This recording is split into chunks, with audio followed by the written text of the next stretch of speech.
അമ്മാമ്മനെ ആദ്യമായിട്ട് കണ്ടപ്പോ അമ്മാമ്മയുടെ ഏറ്റവും ഇഷ്ടപ്പെട്ട ഒരു സ്വഭാവം എന്തായിരുന്നു? ഞാൻ ഒളിച്ചു നിന്ന് നോക്കി കണ്ടു. ചാച്ചൻ ആദ്യം ഒന്ന് വന്നതേ ഉള്ളൂ, പിന്നെ ആരും വന്നില്ല അവിടെ നിന്ന് കാണാന്. ബുദ്ധിമുട്ടുണ്ടായിരുന്നു, ബുദ്ധിമുട്ടിയാ ഞങ്ങൾ കഴിഞ്ഞത്. ഭക്ഷണത്തിലൊക്കെ ഇച്ചിരി കുറവൊക്കെ വന്നിട്ടുണ്ട്. ആരും ഒന്നും ഞാൻ ആരെയും അറിയിക്കുകയില്ല. എന്നെ പറഞ്ഞിട്ട് ഞാൻ വീട്ടിൽ ചെന്നു. അമ്മയുണ്ട്, ഇളയ ആങ്ങളെയുണ്ട്. ആങ്ങളയോടൊന്നും ഞാൻ പറഞ്ഞില്ല. കൊണ്ട് എന്നാലും ഒരു ദിവസവും കിടന്നിട്ടില്ല. അമ്മാമ്മേ, അതെ, ഈ കല്യാണം കഴിഞ്ഞതിന് ശേഷേ നിങ്ങൾ ഇങ്ങനെ ചെറിയ ചെറിയ വഴക്കുകളൊക്കെ ഇട്ടിട്ടുണ്ടാ? ഇതാ എന്റെ ആയുധം. നിനക്കറിയാമോ? നിനക്ക് എന്നാ അറിയാം? എന്റെ കൈയുടെ ചൂട് നീ അറിഞ്ഞിട്ടില്ല, അതുകൊണ്ടാ എന്നോട് ഇപ്പൊ നീ ഇത് പറയുന്നത്. ചാച്ചൻ എന്നോട് ഇങ്ങനെ കൈ ചുരുട്ടി പിടിച്ചിരിക്കാനും. മനുഷ്യൻ ഏകനായിരിക്കുന്നത് നന്നല്ല, അവന് ചേർന്നൊരു ഇണയെ ദൈവം നൽകുമെന്ന് ബൈബിളിൽ പറഞ്ഞു വെച്ച പോലെ ദൈവം ചേർത്ത് വെച്ചവരാണ് ഇവരെ. ഭൂമിയിൽ ഒരു വിവാഹം നടക്കുമ്പോൾ സ്വർഗവാസികളും ഭൂവാസികളും ഒരുപോലെ സന്തോഷിക്കും. അതെ, അത്തരമൊരു സന്തോഷത്തിന്റെ പൂർണ്ണതയിലാണ് ഞാനിപ്പോൾ ആയിരിക്കുന്നത്. കുറച്ച് നാളുകൾക്ക് മുമ്പ് മുതൽ നമ്മുടെ സോഷ്യൽ മീഡിയയിൽ ഏറെ ശ്രദ്ധയോട് കൂടിയിട്ട് എല്ലാവരും നോക്കിക്കണ്ടതും അതുപോലെ തന്നെ ഒരുപാട് ട്രെൻഡിങ്ങുമായിട്ടുള്ള 81ാം വിവാഹ വാർഷികം ആഘോഷിച്ച ദമ്പതികൾ ക്ലാരമ്മയും പാപ്പച്ചനും. ഇന്ന് ഗുഡ്നസ് ടിവിയോട് കൂടി ചേരുന്നത് ഈ പാപ്പച്ചനും ക്ലാരമ്മയാണ്. അപ്പോൾ നമുക്ക് അവരെ പരിചയപ്പെടാം. ഈശോമിശിഹായ്ക്ക് സ്തുതിയായിരിക്കട്ടെ. ഈശോമിശിഹായ്ക്ക് സ്തുതിയായിരിക്കട്ടെ.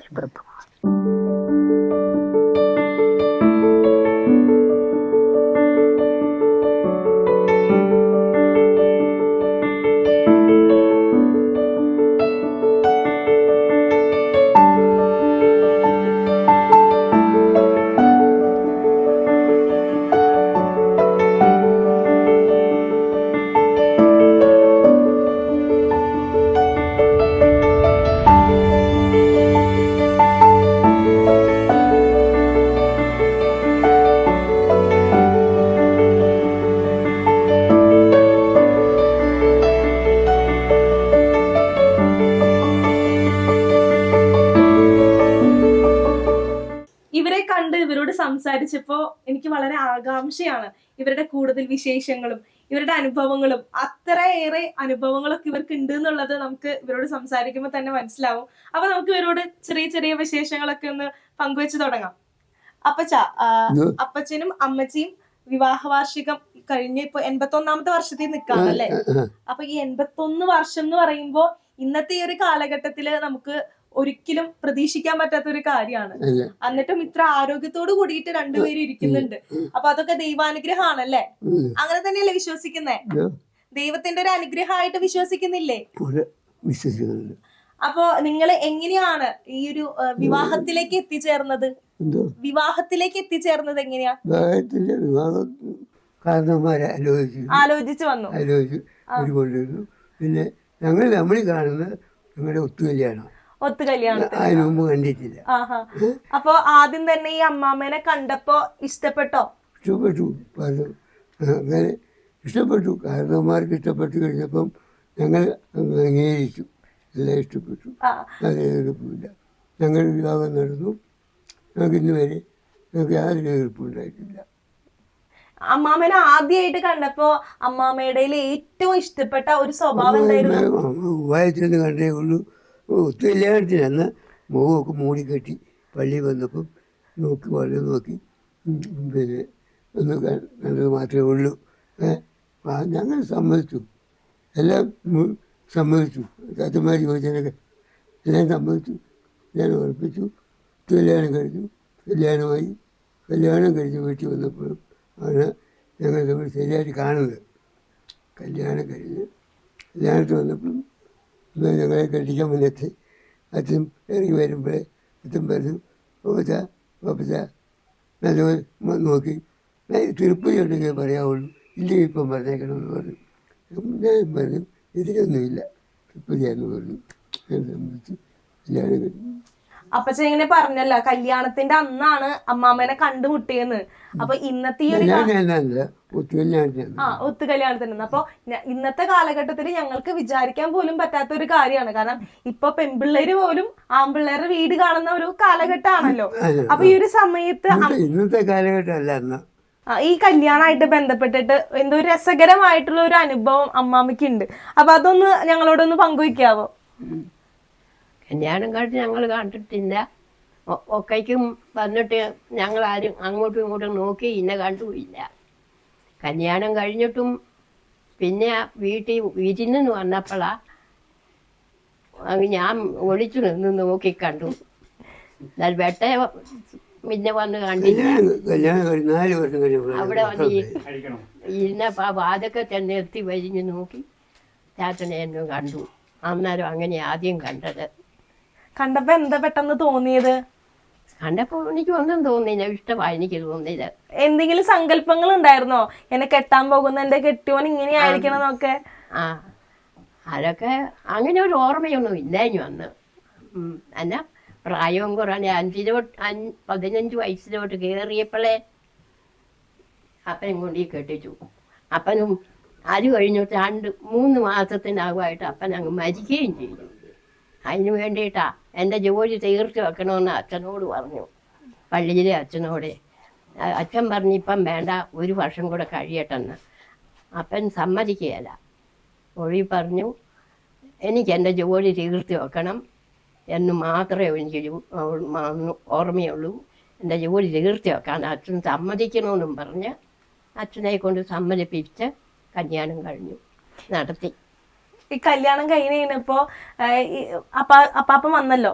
അപ്പൊ അപ്പാപ്പനെ എങ്ങനെയാണ്, അപ്പാപ്പനെ ഇഷ്ടപ്പെട്ടോ? അപ്പാപ്പന്റെ ഇങ്ങനെ ജീവിത ശൈലിയൊക്കെ എങ്ങനെയായിരുന്നു? അവനൊരു മുണ്ട് കൊടുത്ത് ചുമ്മാ ഒരു തോർത്താണ്, ഷർട്ടൊന്നും ഇട്ടിട്ടില്ല. ഇടയ്ക്ക് കൂട്ടിക്കൊണ്ട് വന്നും ആള് ഷർട്ട് ഇട്ടിട്ടില്ല, ചുമ്മാ ഒരു തോർത്ത് തോളെ ഇങ്ങനെ ഇട്ടിട്ടുണ്ട്. എൻ്റെ അപ്പൻ അങ്ങോട്ട് പോയതും അങ്ങനെയാ. ആദ്യം അങ്ങനെ ചാച്ചൻ ആദ്യം ഒന്ന് വന്നതേ ഉള്ളൂ. പിന്നെ ആരും വന്നില്ല അവിടെ നിന്ന് കാണാൻ, ആരും വന്നില്ല. എൻ്റെ വീട്ടിൽ നിന്ന് പിന്നെ മൂത്ത ആങ്ങളെ വരുത്തിയിട്ട് വേറെയാ താമസമേ. അവനോട് മൂത്ത ആങ്ങളയോട് പറഞ്ഞു, എടാ നീ അവിടെ ചെന്ന് ഭർത്താവിയെയും കൂട്ടിക്കൊണ്ട് ചെന്ന് ചെറുക്കനെ ഒന്ന് കാണണം എന്ന് പറഞ്ഞു. ഞങ്ങൾ ചാച്ചാന്നാണ് മൂത്ത ആങ്ങളെ വിളിക്കുന്നത്. ചാച്ചൻ വന്നു, വീട്ടിൽ വന്നിട്ട് മൂത്ത ചേച്ചിയുടെ വീട്ടിൽ ചെന്ന് ചേട്ടനെയും കൂട്ടിക്കൊണ്ട് ഏച്ചിക്കുളത്ത് ചെന്ന് ചാച്ചനെയൊക്കെ കണ്ടിട്ട് വീട്ടിൽ പോന്നു. തരക്കേടില്ല, നന്നതാ എന്നൊക്കെ പറഞ്ഞു. അന്നേരം പറഞ്ഞു കിളിരുപറമ്പിലെ സാറിൻ്റെ അമ്മ വീടാണൂടെ അന്ന് പറഞ്ഞു. അതൊക്കെ ഞങ്ങളെ പഠിപ്പിച്ച സാറാ. അപ്പോൾ നിങ്ങൾ ശരിക്കും കല്യാണം കഴിഞ്ഞിട്ട് എവിടെയായിരുന്നു കെട്ടി വന്നത്? അപ്പച്ചന്റെ ശരിക്കുള്ള ഒരു നാടൊക്കെ എവിടെയാ? ശരിക്കുള്ള വീടൊക്കെ എവിടെയാ? എലിക്കുളം. അതായത് പാലയില്. പാല, പൊൻകുന്നം, എലിക്കുളം. അപ്പോ ഇവിടേക്ക് എത്ര വർഷം കഴിഞ്ഞിട്ടാണ് ഈ കുടിയേറി വന്നത്? ഇവിടെ കുടിയേറി 1959 ഞാൻ. അപ്പൊ എത്ര മക്കളുണ്ടായിരുന്നു ആ സമയം? അവര് വന്നില്ല.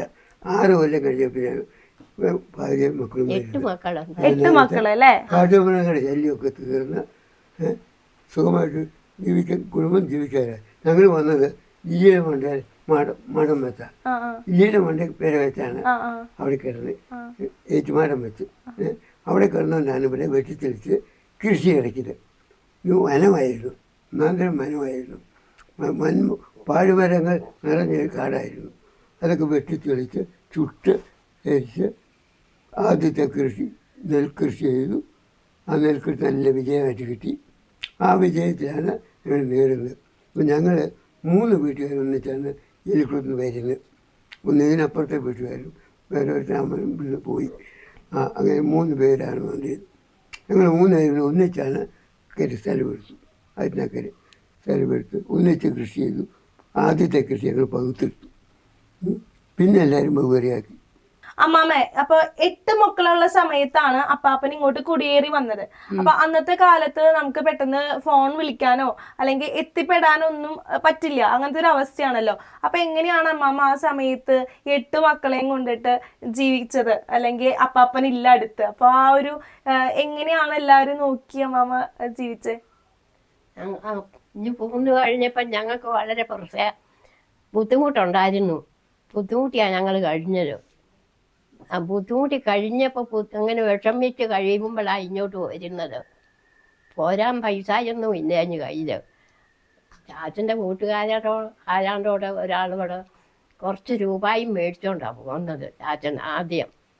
ആ പിന്നെ ഇവിടെ വന്ന എല്ലാം കണ്ട് ഒരു പാപ്പൻ്റെ ഒരു മകളെ കെട്ടി അവൻ ആ വീട്ടിൽ വന്നിട്ട് അച്ഛനോട് നിർബന്ധിച്ചത് നമുക്ക് അവിടെ അവനിവിടെ സ്ഥലമുണ്ട്, അവനിവിടെ വന്നു. അത് കഴിഞ്ഞപ്പോഴാണ് അളിയൻ കൂടെ വരണമെന്നും പറഞ്ഞ് നിർബന്ധിച്ച് ചാച്ചനെ കൊണ്ടുപോകുന്നത്. അന്നേരം പൈസ, എടാ എനിക്ക് എൻ്റെ കൈ പൈസ ഒന്നും ഇല്ലെന്നൊക്കെ പറഞ്ഞ്, പൈസ എങ്ങനെയും ഉണ്ടാവും എന്നൊക്കെ പറഞ്ഞുകൊണ്ട് അവൻ പറഞ്ഞു, ഞാൻ പൊന്നുകുന്നത്ത് വരും, എൻ്റെ അച്ഛനും അളിയനും കൂടെ അങ്ങോട്ട് വന്നേക്കണം, നമുക്ക് ഒന്നിച്ച് പോകണമെന്നും പറഞ്ഞ് ആ മനുഷ്യൻ അങ്ങ് പോവുകയും ചെയ്തു അതിൻ്റെ വീട്ടിലോട്ട്. അങ്ങനെ ചാച്ചൻ അവിടെ ആരോട് കൂട്ടുകാരോടുകൂടെ കുറച്ച് പൈസയും ഒക്കെ മേടിച്ച് വായ്പ മേടിച്ച് ഇങ്ങോട്ട് പോകുന്നു. ഇവിടെ വന്ന് എന്നെ കണ്ടപ്പം ചാച്ചനും ഏതാണ്ട് ഒന്ന് ഇഷ്ടപ്പെട്ടു. പിന്നെ രണ്ടാമത്തെ വരവനും ഇങ്ങോട്ട് ആരാണ്ടോട് പൈസയും മേടിച്ചോണ്ടാണ് പോകുന്നത്. കയ്യിലൊന്നുമില്ല, അത്രയും ബുദ്ധിമുട്ടാണ്. അങ്ങനെ ഒന്ന് ഇവിടെ വന്നപ്പം ഈ സ്ഥലത്തിന് വേണ്ടിയിട്ട് കുറച്ച് രൂപ ഇവിടെ കൊടുത്തിട്ടാണ് പോയത്, അഡ്വാൻസായിട്ട്. പിന്നെ പോയപ്പം എന്നാ ഇനി പോകണ്ട എന്നൊക്കെ ചാച്ചൻ പറഞ്ഞു. ചാച്ചൻ, ഞങ്ങളുടെ ചാച്ചനെ പറ്റുകയില്ല പോകാൻ എന്നൊക്കെ പറഞ്ഞു. അന്നേരം പറഞ്ഞു, ഞാൻ അവിടെ കൊണ്ടുപോയി കൊടുത്ത രൂപ നഷ്ടപ്പെട്ടു പോകുന്നു, ഇപ്പം ഞാൻ പോയില്ലെങ്കിൽ ഞാൻ എങ്ങനെയായാലും പോകുമെന്നും പറഞ്ഞ് ചാച്ചൻ അവിടുന്ന് പിന്നെയും ആരോണ്ടോട് ചെന്ന് കടം മേടിച്ചു. ഇപ്പം 3 പ്രാവശ്യമായി 3 പേരോട് കടം മേടിച്ചോണ്ട് ഇനി പോന്നു. അത് കഴിഞ്ഞ് ഇവിടെ വന്നാൽ പിന്നെ അതിന് ചേരമൊക്കെ നോക്കി അപ്പടി ആനക്കാടാ പുന്നിങ്ങനെ കൈകൊണ്ട് മാറ്റി മാറ്റി ആ വഴി തെളിച്ചാ പോകുന്നെന്ന് പറഞ്ഞു. അവിടെ വന്നപ്പോഴേ ചാച്ചനെ അല്പോഴും വള്ളയാ, ഭയങ്കര പുന്നു, ഒരു മനുഷ്യൻ കയറി നടന്നാൽ കാണുകയില്ല, അല്പോഴാ പൊക്കം എന്നൊക്കെ പറഞ്ഞു. ഇങ്ങനെ കൈകൊണ്ട് മാറ്റി മാറ്റി വിട്ടാൽ നടന്ന് വഴിയുണ്ടാക്കിയ എവിടെയൊക്കെ ചെന്ന് സ്ഥലമൊക്കെ ഞാൻ കാണിച്ചു കൊടുത്തെന്നൊക്കെ പറഞ്ഞു. പിന്നെ അങ്ങനെ വന്നു. പിന്നെ പുറകെ പോരാ പൈസ ഇല്ല. അപ്പം പിന്നെ കുറേ വിഷമിച്ചൊക്കെയാണ് വന്നത്, പൈസ അവിടെ ഇവിടെയൊക്കെ ഉണ്ടാക്കി. ഈ വിഷമങ്ങൾക്കിടയിലും പല പല ബുദ്ധിമുട്ടുകളും ഒക്കെ വരൂലേ? ആ സമയത്ത് എങ്ങനെയാണ് നിങ്ങൾ രണ്ടുപേരും തമ്മിൽ ആ ഒരു സ്നേഹബന്ധം നിലനിന്നത്? ചാച്ചൻ എന്നാ പറഞ്ഞാലും ഞാൻ അല്പോലെ അങ്ങ് കേട്ടേക്കും. പൈസ ഇല്ലെങ്കിൽ ചിലപ്പം ഭക്ഷണത്തിനൊക്കെ ഇച്ചിരി കുറവൊക്കെ വന്നിട്ടുണ്ട്. ഒന്നും ഞാൻ ആരെയും അറിയിക്കുകയില്ല. ഞാൻ എൻ്റെ അപ്പനും അമ്മയും എൻ്റെ വീട്ടിൽ ചാച്ചൻ്റെ അപ്പനും അമ്മയൊക്കെ അരോട്ട് താമസമുണ്ട്, ഞങ്ങൾ താഴെയുക. അവരോട് പോലും ഞാനൊന്നും പറഞ്ഞിട്ടില്ല, ആരോടും വിഷമത്തെ പറ്റി ഒന്നും പറഞ്ഞിട്ടില്ല. ചാച്ചനും പറയുകയില്ല. പിള്ളേരെയൊക്കെ പഠിപ്പിച്ച് വളരെ കഷ്ടപ്പെട്ട. പിന്നെ ഇങ്ങോട്ട് പോരാൻ നേരത്തെ എന്നെ പറഞ്ഞു വിട്ടു എൻ്റെ വീട്ടിലോട്ട്. വീട്ടിൽ ചെന്ന് കുറച്ച് രൂപ മേടിച്ചോണ്ട് വരാനും പറഞ്ഞു. എന്നെ പറഞ്ഞിട്ട് ഞാൻ വീട്ടിൽ ചെന്നു. അമ്മയുണ്ട്, ഇളയ ആങ്ങളയുണ്ട്. ആങ്ങളയോടൊന്നും ഞാൻ പറഞ്ഞില്ല. അമ്മ അന്ന് കാര്യമൊക്കെ നടത്തുന്നത്, അമ്മയോട് കാര്യമൊക്കെ പറഞ്ഞു. അമ്മ എൻ്റെ ഇളയതാ, അവനെ കൂടെ വിളിച്ച് കാര്യങ്ങളൊക്കെ പറഞ്ഞ് നമുക്ക് കുറച്ച് പൈസ കൊടുക്കാമെന്നും പറഞ്ഞ് പൈസ തരുമായിരുന്നു. ഇങ്ങോട്ട് വരാൻ നേരത്തൊക്കെ അങ്ങനെ ഒത്തിരി പൈസ തന്നിട്ടുണ്ട്. അപ്പൊ ആ സമയത്തൊക്കെ നമുക്കിങ്ങനെ ദൈവത്തിനെ എങ്ങനെയായിരുന്നു വിശ്വസിച്ചത്? അല്ലെങ്കിൽ ദൈവമാണ് എല്ലാ കാര്യങ്ങളും നടത്തി തന്നെന്നൊക്കെ ഇപ്പോഴും വിശ്വസിക്കുന്നുണ്ടായിരുന്നോ? ഉണ്ടായിരുന്നു. പ്രാർത്ഥനയൊക്കെ എങ്ങനെയായിരുന്നു? പ്രാർത്ഥനയും ചാച്ചന് ഇങ്ങനെ ഇവിടെ വന്ന എന്നാ ദാക്ഷിണ്യം കളിച്ചു നടന്നപ്പോഴേ ചാച്ചൻ വന്ന രാത്രിയിലും പാതിരായിക്കും ഒക്കെയാണ് വരുന്നത്. അന്നേരം വന്നാലും വരുമ്പോഴേ ഒരു ഗ്ലാസ് കാപ്പി എടുത്ത് കൊണ്ടു കൊടുക്കും ഞാൻ. ആരും കഴിഞ്ഞ് വെച്ചിട്ട് അവിടെ ഇന്ന് പേപ്പർ വായിക്കും, കഥപുസ്തകം വായിക്കും. ഇതെല്ലാം കഴിഞ്ഞ് വെച്ചിട്ട് കുളിക്കാൻ പോവും. കുളിയും കഴിഞ്ഞ് അത്താഴവും കഴിഞ്ഞ് വെച്ചിട്ട് ചാച്ചൻ തന്നെ അവിടെ ഇന്ന് കൊന്ത എന്നാലും ഒരു ദിവസവും കിടന്നിട്ടില്ല. ഞാൻ കാണുമ്പം തൊട്ട് അന്നൊക്കെ ആദ്യമൊക്കെ വീട്ടിൽ എന്നാലും കൂടി ഇന്ന് കൊന്ത ചെയ്യുന്നു. പിന്നെ ഇങ്ങോട്ടൊക്കെ പോന്നു കഴിഞ്ഞപ്പോഴാണ് ചാച്ചന് കൊന്ത എന്നാലും ഒരു ദിവസം കിടന്നിട്ടില്ല. അപ്പാപ്പ ഈ 10 മക്കളുണ്ടല്ലോ, അപ്പോ നമ്മള് ക്രൈസ്തവരായ നമ്മൾക്കുള്ള ആ മൂല്യങ്ങളും വിശ്വാസവും ഒക്കെ ഈ 10 മക്കൾക്കും നൽകാൻ കഴിഞ്ഞിട്ടുണ്ടോ? 10 മക്കൾക്കും വിശ്വാസം കൊടുക്കുന്ന എല്ലാ പരിപാടിയും ചെയ്തു. എല്ലാവരും ഇന്ന് എല്ലാവരും വിശ്വാസത്തിൽ നിൽക്കുന്നു. അല്പം സ്വല്പം കുറവുകൾക്ക് ചെറുപ്പമല്ലേ എല്ലാം വരും. എന്നാലും എല്ലാവരും ഒരു വിശ്വാസത്തിൽ അടിയുറച്ച് നിൽക്കുന്നു. അവർക്കൊന്നും ഒന്നിനും ഒരു കുഴപ്പമില്ല. ഈ 10 മക്കളും അവർക്ക് 7 പേര് ഇവിടെ ഉണ്ട്. 3 പേര് ജോലിക്ക് പോയവരുണ്ട്. അവരെല്ലാവരും സുഖമായിട്ട് തന്നെ ജീവിക്കുന്നു. എല്ലാവരും ദൈവവിശ്വാസത്തിൽ അടിയുറച്ചിരിക്കുന്നു. പള്ളിയിൽ പോക്കും കാര്യങ്ങളെല്ലാം എല്ലാവർക്കും ഉണ്ട്. ഒന്നിനും കുറവൊന്നുമില്ല. അന്നത്തെ കാലത്തെ ഇവിടെ അടുത്ത് പള്ളിയൊക്കെ ഉണ്ടായിരുന്നോ? ഇല്ല. അപ്പൊ ഈ പള്ളിയൊക്കെ പറയാം. ഞങ്ങൾ ഇവിടുന്ന് തോവാള ഒരു പള്ളിയുള്ളത്. അത് ഞങ്ങൾ ഇവിടുന്ന് ഏറ്റുമാനത്തിലായിരുന്നു തോവാള പള്ളിയിൽ പോകുമായിരുന്നു. അങ്ങനെ വന്നപ്പോൾ ഞങ്ങൾ അയൽക്കാർ പിന്നെ കുറച്ച് പൊതുരംഗത്തൊക്കെ പ്രവർത്തിക്കുന്ന ഏറ്റാറ്റിലുള്ളൊരു ഞങ്ങളെല്ലാം കൂടെ ആലോചിച്ചു ഏറ്റാറ്റിലൊരു പള്ളി പറഞ്ഞു. അപ്പോൾ എങ്ങനെയൊക്കെ ചില്ലറ കൊടുത്ത് പറഞ്ഞു വിട്ടിട്ട് ഏറ്റാറ്റിലൊരു പള്ളി അത് കാട്ടുമരങ്ങൾ വെട്ടി ഈ ഭാഗത്തുനിന്ന് തൂണും ഒക്കെ വെട്ടിക്കൊണ്ട് ഞാൻ അതിന് മുൻകൈയെടുത്ത് പള്ളിയെ കുർബാന എല്ലാവരാക്കി. അപ്പോൾ അച്ഛൻ വന്ന് കുർബാന എഴുതി. അങ്ങനെ ആദ്യത്തെ കുർബാന ഏറ്റാറ്റ് പള്ളിയിൽ നടന്നു. ആ കുർബാന കഴിഞ്ഞ് പിന്നെ ഏറ്റാറ്റ് പള്ളിയിൽ നിന്ന് ഞങ്ങൾ മിക്കവാറും തോവാള പോയിക്കൊണ്ടിരുന്നവർ എല്ലാവരും വിയനെ കിട്ടാൻ വേണ്ടി കോതമംഗലത്ത് പോയി അപേക്ഷയായിട്ട്. ഞാൻ പോയ കൂട്ടി ഞാനും അച്ഛന്മാരും ഉണ്ട്. ഞങ്ങൾ കോതമംഗലത്ത് ചെന്ന് പരാതി കൊടുത്ത് പിതാവിൻ്റെ നേരം മേടിച്ച് പരാതിനെ കിട്ടി. അമ്മമ്മേ, അതെ, ഈ കല്യാണം കഴിഞ്ഞതിന് ശേഷേ നിങ്ങൾ ഇങ്ങനെ ചെറിയ ചെറിയ വഴക്കുകളൊക്കെ ഇട്ടിട്ടുണ്ടാ? വഴക്കുകളോ? എന്നോട് അങ്ങനെ വഴക്കൊന്നും പറഞ്ഞിട്ടില്ല. കാര്യം മാത്രമേ പറഞ്ഞിട്ടുള്ളൂ. ഇങ്ങനെ ഓർത്തിരിക്കണ എന്തെങ്കിലും ചെറിയ ചെറിയ കുഞ്ഞി പിണക്കങ്ങൾ എന്തെങ്കിലും ഒക്കെ ഉണ്ടോ? അതൊക്കെ ഉണ്ട്. വന്നപ്പോഴും ഒക്കെ അങ്ങനെയൊക്കെ ഉണ്ടാകും. അങ്ങനെ രസകരമായിട്ടുള്ള എന്തെങ്കിലും ഉണ്ടെങ്കിൽ ഒന്ന് പങ്കുവെക്കാമോ? അങ്ങനെ എനിക്ക് മനസ്സിലൊന്നും ഇപ്പൊ ഓർക്കുന്നില്ല. വഴക്കൊക്കെ വന്നൊക്കെ പറയുമായിരുന്നു. പറഞ്ഞാലും ഞാൻ അതിൻ്റെ ഏഴൊന്നും പറയാൻ പോയായിരുന്നു. വഴക്ക് പറയുമ്പോൾ ഞാൻ അരിയാൻ അങ്ങ് മാറിപ്പോകും, ദേഷ്യം വരുന്ന കാണുമ്പോൾ. പിന്നെ ഞാൻ വീട്ടിനാണെങ്കിൽ അന്നേരം ഞാൻ പാള എടുത്തോണ്ട് വെള്ളം കോരാൻ പോകും, കോരിക്കൊണ്ട് വരും. അന്നേരം അങ്ങോട്ട് ഞാൻ അധികം ഒന്നും പറഞ്ഞിട്ടില്ല. ഇപ്പോഴാണ് ഞാൻ വല്ലതൊക്കെ പറയും. ഇപ്പം എനിക്ക് പറയുന്നത് ആയിട്ടാണ് ഞാൻ പറയുന്നത്. അതൊക്കെ എനിക്ക് വലിയ കാര്യമാണ്. ഇപ്പൊ അങ്ങനെ തോന്നുന്നുണ്ടോ? പണ്ട് അങ്ങനെ സംസാരിക്കാൻ പറ്റിയിരുന്നെങ്കിൽ ആലോചിക്കാറുണ്ട്. ഉണ്ട്. ഇങ്ങനെ ഒന്നും ഞാൻ പറയും. ഇന്നാൾ ഏതാണ്ടൊക്കെ ഞാൻ പറഞ്ഞപ്പോൾ എന്നോട് പറയുക, എന്റെ കൈയുടെ ചൂട് നീ അറിഞ്ഞിട്ടില്ല, അതുകൊണ്ടാണ് എന്നോട് ഇപ്പൊ നീ ഇത് പറയുന്നത്. അപ്പൊ അങ്ങനെ എന്തെങ്കിലും ചെയ്യാൻ തോന്നിട്ടുണ്ടാ? കുറുമ്പുണ്ടായിരുന്ന അമ്മാമ്മക്ക്? കുറുമ്പുണ്ടായിരുന്ന പണ്ട്? അഭിപ്രായ വ്യത്യാസം ഉണ്ടായിട്ടില്ല. എല്ലാം അനുസരിക്കുന്ന ഒരു ഭാര്യയായിരുന്നു. അപ്പം എല്ലാ കാര്യങ്ങളും ഈ പൊതുരംഗത്ത് പോകുന്ന കാര്യങ്ങൾ മാത്രം പറയേണ്ട ആവശ്യം വരുന്നില്ല. അങ്ങ് പറയുന്നില്ല. അത് എല്ലാ കാര്യങ്ങളും ഒന്നിച്ച് കുടുംബകാര്യങ്ങൾ നടത്തി പോകുന്നു. മക്കൾ പറയുകയായി, അവരെ കല്യാണക്കാരെ ആലോചിച്ചു, അവരെ കല്യാണം നടത്തി എല്ലാവരും അവരെ വിവാഹ ജീവിതത്തിലേക്ക് അവരെ കയറ്റിവിടുന്നു. ഞങ്ങൾ രണ്ടുപേരും കൂടെ ഒന്നിച്ച് ആലോചിച്ച കാര്യം നടക്കുന്നത്. ഞങ്ങളെ സംബന്ധിച്ചിടത്തോളം ഞങ്ങളുടെ ആ വിവാഹ ജീവിതം യാതൊരു കാരണത്താലും യാതൊരു എതിർപ്പും ഉണ്ടായിട്ടില്ല. അമ്മാമ്മേ, ഈ കല്യാണം എന്നൊക്കെ പറയണത് ഒരു ആഘോഷമല്ലല്ലോ, ഒരു കൂതാശ കൂടിയിട്ടല്ലേ. അപ്പൊ അത് വിശുദ്ധമായിട്ടുള്ള അത്രയും വലിയൊരു കാര്യമാണ്.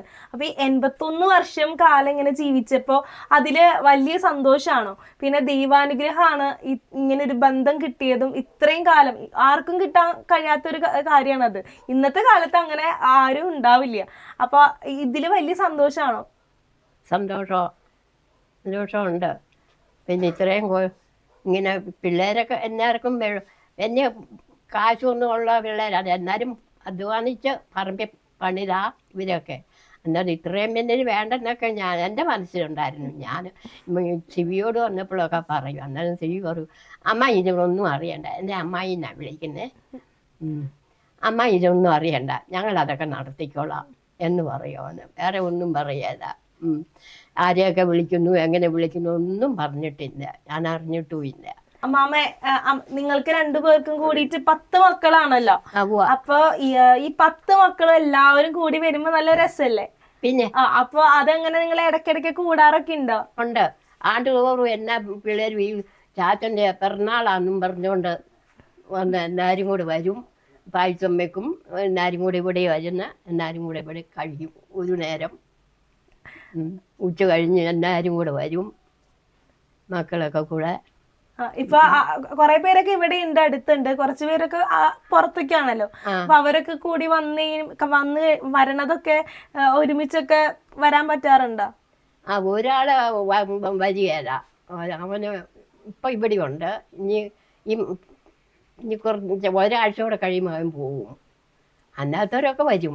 നിങ്ങളിപ്പോ വിവാഹം കഴിഞ്ഞിട്ട് 81 വർഷമായല്ലോ. അപ്പോ നിങ്ങൾക്ക് എന്തെങ്കിലുമൊക്കെ സ്വപ്നങ്ങൾ ഉണ്ടാവുകയാണെങ്കിൽ, അല്ലെങ്കിൽ എന്തെങ്കിലും ആഗ്രഹമൊക്കെ തോന്നുമ്പോ അപ്പാപ്പനോടും അപ്പാപ്പൻ അമ്മാമ്മോടൊക്കെ പങ്കുവെക്കാറുണ്ടോ? എനിക്ക് ഇങ്ങനെ ഒരു ആഗ്രഹം ഉണ്ടെന്നൊക്കെ. ഇല്ല, ഇത്ര വർഷമായിട്ടൊന്നും പറഞ്ഞിട്ടില്ല. വരും പിള്ളേരെന്നാ അടുത്ത ആഴ്ച വരും, അടുത്ത ആഴ്ച വരും പറഞ്ഞ് ചാച്ചൻ വലിയ സന്തോഷമാണ്. എനിക്ക് അത്രയും സന്തോഷമില്ല. ചാച്ചൻ എപ്പോഴും പറഞ്ഞുകൊണ്ടിരിക്കും പിള്ളേരെയൊക്കെ കാണാം, പിള്ളേരെയൊക്കെ കാണാം. ഈ മക്കളുടെ കാര്യമില്ലാതെ വേറെ എന്തെങ്കിലും ഒരു ആഗ്രഹം ഉണ്ടായിട്ടുണ്ടോ? വേറെ എന്നതാ, ഒന്നുമില്ല. എവിടേക്കെങ്കിലും പോണെന്നോ അല്ലെങ്കിൽ എന്തെങ്കിലും വേണമെന്നോ എപ്പോഴെങ്കിലും ചോദിച്ചിട്ടുണ്ടോ അപ്പാപ്പന്റെ അടുത്ത്? ഇല്ല, ഒരിടത്തും പോണോന്ന് ഞാൻ അങ്ങനെ പറഞ്ഞിട്ടില്ല. അപ്പാപ്പൻ അങ്ങനെ അറിഞ്ഞ് എവിടേക്കെങ്കിലും ഒക്കെ കൊണ്ടുപോയിട്ടും ഇല്ല, കൊണ്ടുപോയിട്ടും ഇല്ല. പോണോന്ന് ഞാൻ പറയും, അല്ല ഈ പിള്ളേരുടെ കാര്യമൊക്കെ നോക്കണം, പള്ളി സ്കൂളിൽ പോകണം, അതെല്ലാം കഴിഞ്ഞിട്ട് വേറെ പണിക്കാരും ഉണ്ട്. അന്നേരം അവരുടെ കാര്യം നോക്കാൻ എനിക്ക് പറ്റുള്ളൂ, അത് തന്നെ പറ്റുകയല്ല. പിന്നെ ചാച്ചൻ്റെ കൂട്ടുകാർ വരുമ്പോഴേ ഇങ്ങനെ കാപ്പി എടുത്തു കൊടുക്കണം. പിന്നെ ചോറ് ഉണ്ടെന്ന് നേരത്താണ് ചോറ്, കാപ്പി ഇതൊക്കെ കൊടുത്തോണം. അല്ലെങ്കിൽ ചാച്ചന് കണക്കാ. അപ്പാപ്പന് എന്തെങ്കിലും ആഗ്രഹമൊക്കെ ഉണ്ടാ? എന്തെങ്കിലും ആഗ്രഹം ഉണ്ടാ? ഇനി ഏറ്റവും വലിയ ആഗ്രഹം എന്താ? എന്തെങ്കിലുമൊക്കെ ആഗ്രഹങ്ങൾ ഉണ്ടാ ഇനി? അങ്ങോട്ട് പോകണം. ഇനി കുറച്ചും കൂടെ നാള് ജീവിച്ചിട്ട് മതിയില്ലേ? കുറച്ചും കൂടെ നാള് ജീവിച്ചിട്ട് മതിയില്ലേ? ജീവിക്കണം ആഗ്രഹം ഞാൻ ആവശ്യം ഉണ്ട്. തമ്മിലും തന്നിട്ടുണ്ട്.